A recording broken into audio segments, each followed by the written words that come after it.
안녕하세요. 여러분의 친구, 예수님의 친구, 김태민 목사입니다.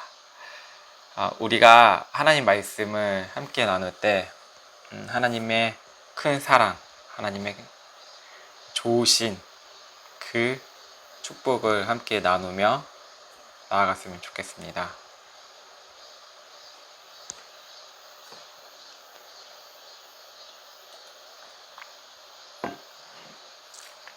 이것은 연습입니다. 인사의 연습, 이제 시작하겠습니다.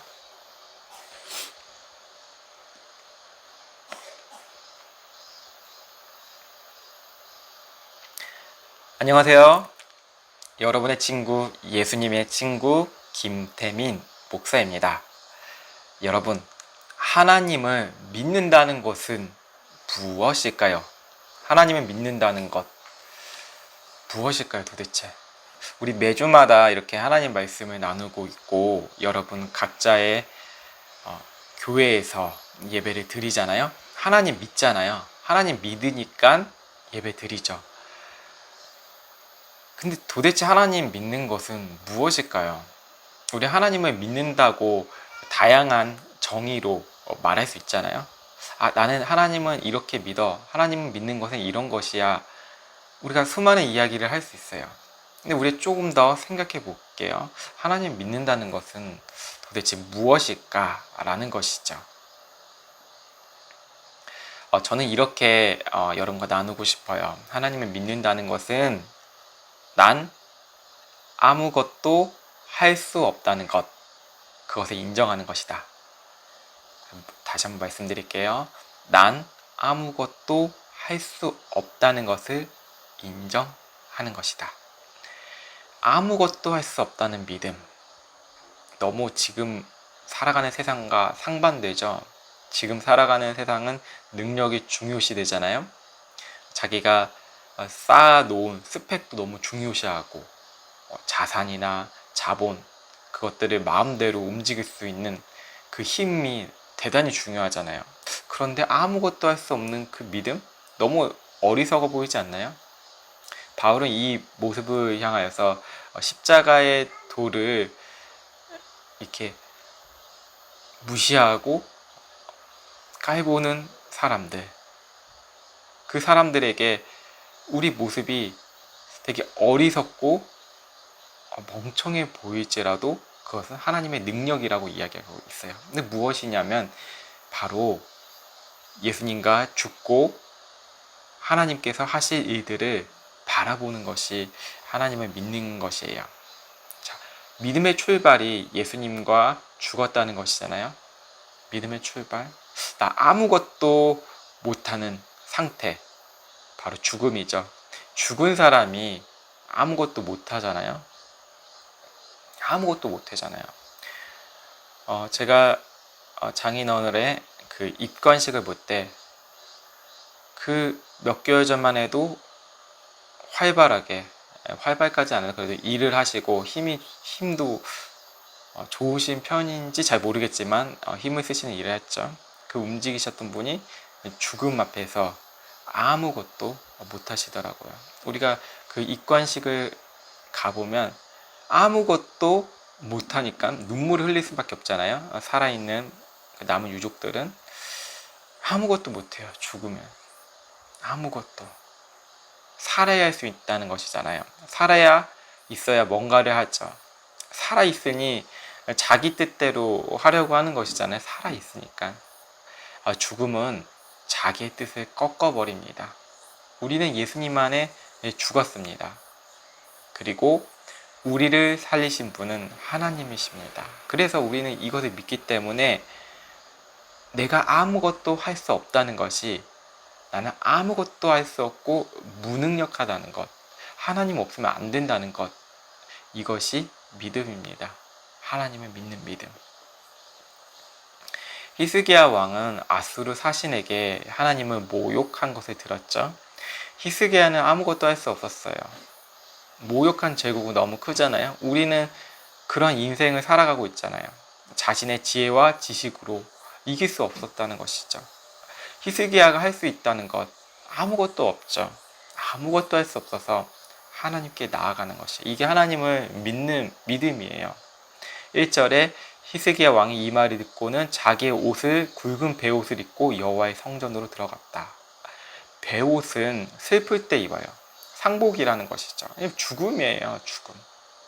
베옷은 일상생활에 입을 수 없어요. 너무 거칠어요.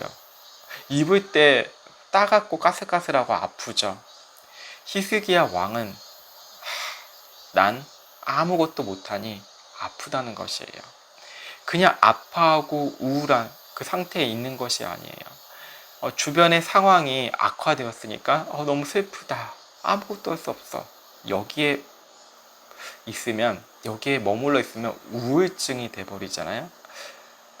하지만 그 우울한 마음을 가지고 하나님 앞에 나아갔다는 것이죠. 베옷을 입으면서 히스기야는 생각했을 거예요. 왜 이런 일이 벌어졌을까? 하나님은 모욕을 당하시는데 왜 가만히 계시죠?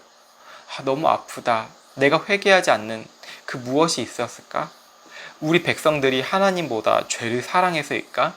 다양한 생각을 가지고 있었을 것입니다. 마음이 불편한 상태에서 하나님 앞에 나아가는 것이죠. 우리의 삶에서 이해가 되지 않는 일들이 벌어지죠. 세상 사람들은 하나님이 없다라며 모욕을 합니다. 영국에서는 버스에 하나님이 없으니 마음대로 사십시오라는 광고가 붙어 있습니다. 그것을 자유라고 말합니다. 영국이 얼마나 하나님을 예배하는 그런 하나의 국가였나요? 물론 문제점도 많았죠. 하지만 예배하는 국가였어요. 하지만 그들이 살아가는 지금 이 순간에는 하나님이 없으니 자유롭게 사십시오. 마음대로 사십시오. 라는 것입니다. 신은 없다는 것입니다. 그때 그 소식을 들은 지금 여러분, 우리의 마음은 어떨까요? 불편하죠. 어렵죠. 아프죠. 하나님은 뭐하고 계실까? 왜 저런 사람들을 내버려 두실까? 라는 생각도 듭니다. 그때 이런 위협적인 소식, 아픈 소식, 하나님을 모욕하는 소식이 있을 때 우리는 생각을 해야 됩니다. 무엇을요? 하나님은 나를 살리셨다. 나를 살리신 하나님은 지금도 일하신다. 그 믿음의 고백을 선포하는 것입니다. 하나님께 나아간다는 것이죠. 히스기야는 왕궁 관리들에게 굵은 베옷을 입으라 명령합니다. 입고 이사야에게 우리는 수치를 당했다고 전하라고 합니다. 그리고 이사야에게 남아있는 우리를 위해 기도해달라고 부탁까지 이 말을 전하도록 합니다. 우리가 항상 기도에 힘써야 하죠. 바로 하나님의 일을 인정하는, 하나님의 일하심, 하나님의 열심을 인정하는 태도이기 때문이에요. 이게 믿음이라는 것이죠. 우리 초반에 믿음이 무엇일까요? 라고 우리 함께 나누었잖아요. 다른 이들에게 기도를 부탁하는 것도 하나님의 주권을 인정하는 것이에요. 그 기도는 나의 뜻에 맞춰져 있지 않아요. 하나님 뜻에 초점이 맞춰져 있습니다. 기도 부탁할 수 있죠. 자기의 상황과 형편을. 자, 그렇다면 봅시다. 그 기도가 하나님 뜻에 초점이 맞춰져 있는가? 이것이 중요하다는 것입니다. 그게 공동체의 기도고 그리스도인의 기도라는 것입니다. 하나님을 살아계시다는 한 공동체로서, 한 몸된 공동체로서 기도하자는 것이죠. 자신이 아무것도 할 수 없다는 믿음의 태도는 이렇게 중요합니다. 하나님께서 하실 것을 기다리는 것입니다. 1년이 되었어요. 기도 응답이 없네요. 5년이 되었어요. 기도 응답이 없어요. 10년이 되었어요. 기도 응답이 없어요. 20년이 되었어요. 30년이 되었어요. 기도 응답이 없어요. 여러분, 모세가 뒤늦은 나이에 하나님의 부르심을 받았잖아요. 모세 어머니가 이 모세를 향해서 기도할 때 그가 어떠한 삶을 살길 바랬을까요? 하나님 앞에 바로 서고 하나님 앞에 나아가는 그 모습을 원하지 않았을까요, 여러분? 정말 그렇지 않나요? 한번 우리가 살펴보면 이 모세 어머니, 어머니가 중요한 게 아니죠. 요게벳이라는 그 인물이 중요한 게 아니에요. 하나님 앞에 바로 서기 원했을 거예요. 근데 그 시간이 너무 길잖아요. 아무것도 안 보여요.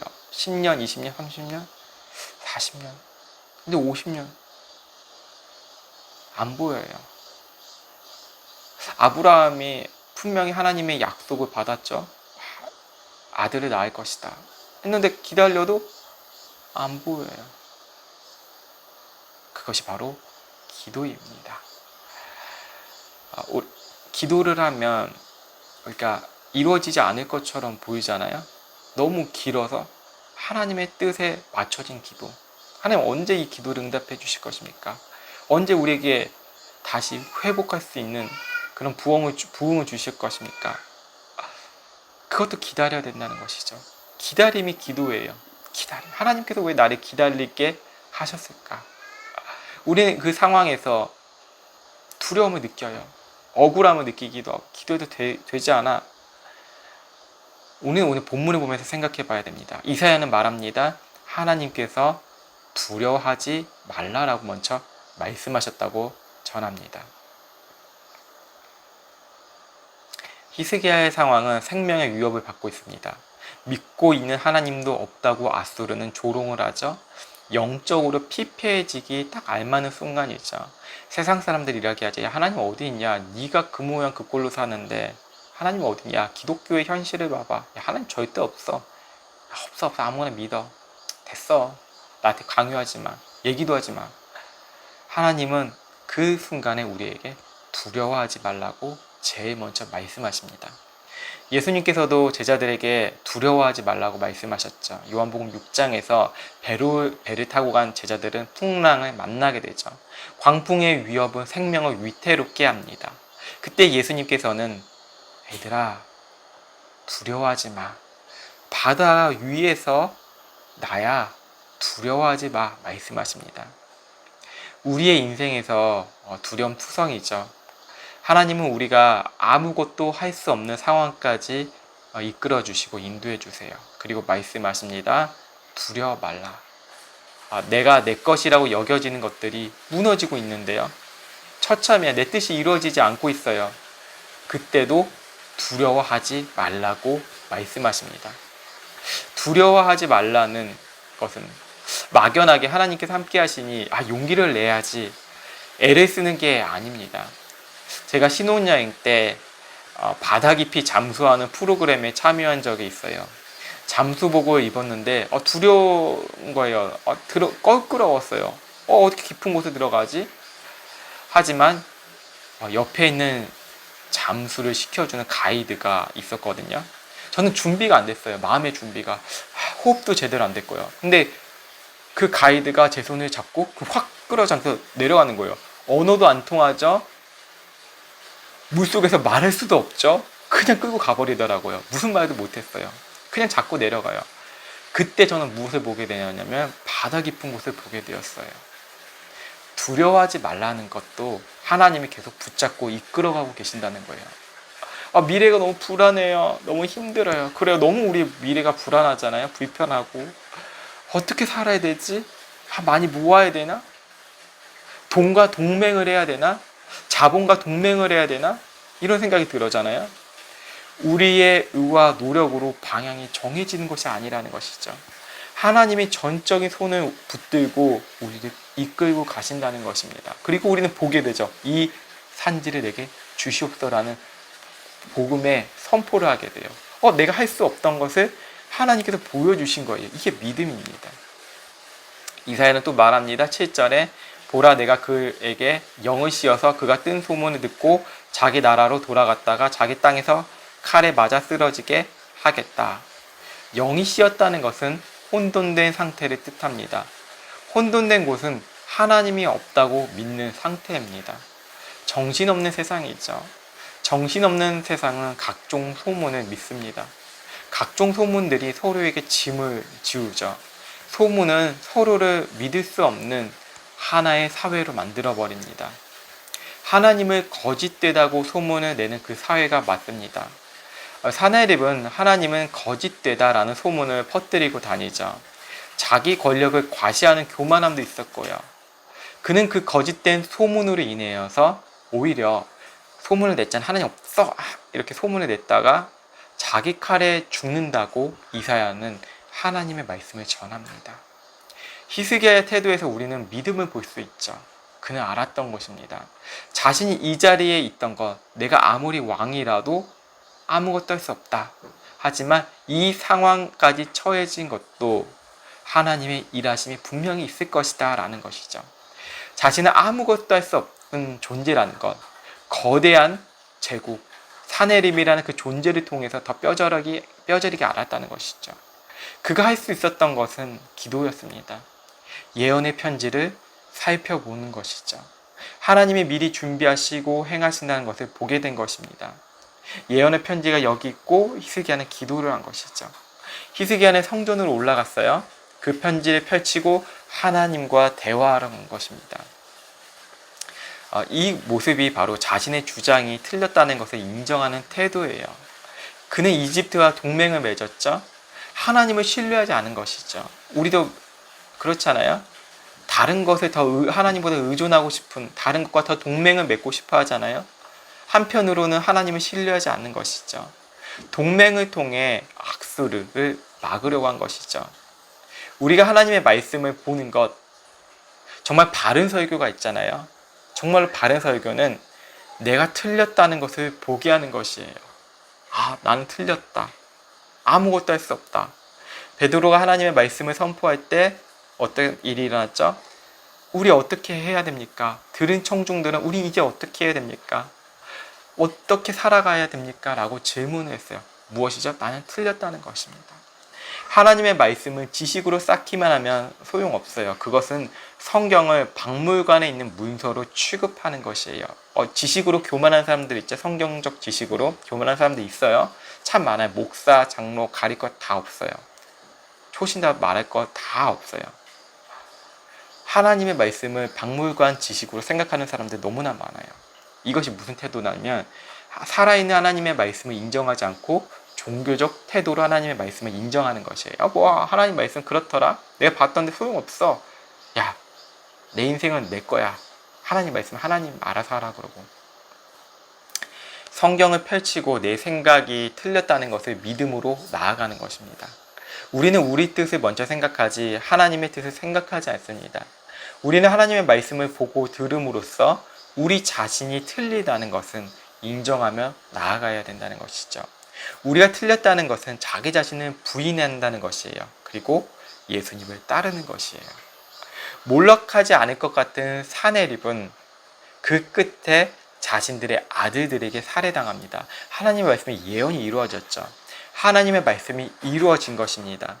소문과 소문으로 인하여서 살해를 당한 것이죠. 악한 날에 악인을 통하여서 악인을 심판하시는 하나님이세요.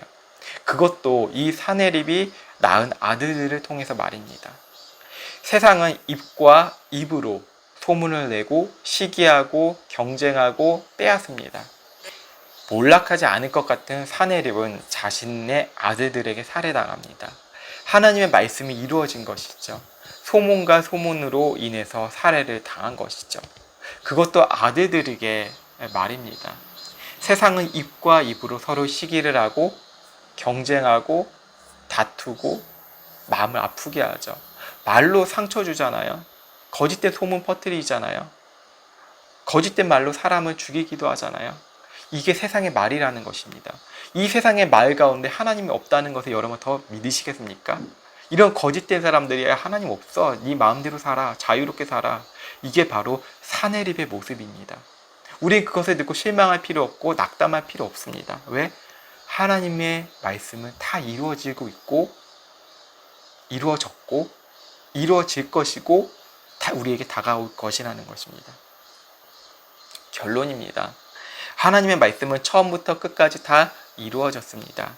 다 이루어졌다는 것이 중요합니다. 예수님께서 십자가에서 말씀하셨죠.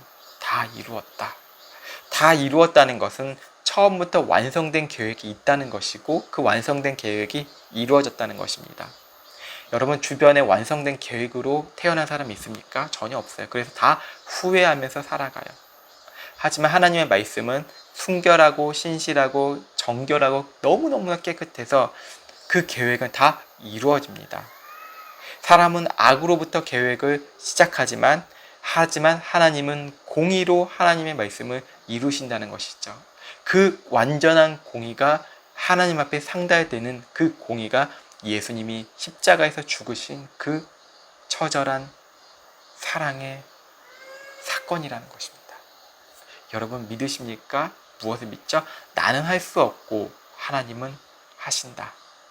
내가 틀렸다는 것을 인정함으로 하나님은 하실 수 있다. 그것을 믿는 것입니다. 우리의 힘으로 여지껏 능력 주세요라고 기도하며 살았지만 이제는 하나님이 나를 여기까지 인도해 주셨구나 하는 믿음으로 살아가시기 바랍니다. 그리고 나는 틀렸다는 것, 자기 부인이 되는 그 믿음으로 살아가시기 바랍니다. 권면합니다. 주님 안에서 늘 내 자신이 틀렸다는 것을 인정함으로써 자유롭게 사시길 바랍니다. 기도하겠습니다. 하나님 감사드립니다. 하나님이 맞습니다. 하나님이 옳습니다. 우리는 그 믿음으로 살아가기 원합니다.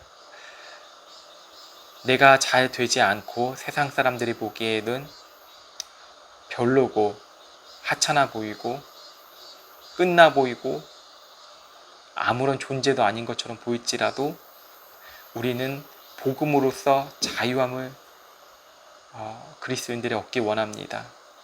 우리의 마음을 하나님 앞에서 거울로 비춰봅니다. 우리의 연약함을 보이고 우리의 나약함, 우리의 죄들이 보입니다. 예수님과 함께 죽고 우리를 다시 살리신 그 하나님의 능력으로 살아가기 원합니다. 주님 우리를 붙잡아 주시옵소서. 우리를 붙잡아 주시고 이끌어 주시옵소서. 우리 이렇게 기도합니다. 그러나 하나님은 우리를 붙잡고 계셨습니다. 이 복음의 선포로 이 기도를 하나님께 올려드립니다. 주님 모든 걸 이루실 걸 기대합니다. 살아계신 예수 그리스도의 이름으로 감사하며 기도드립니다. 아멘.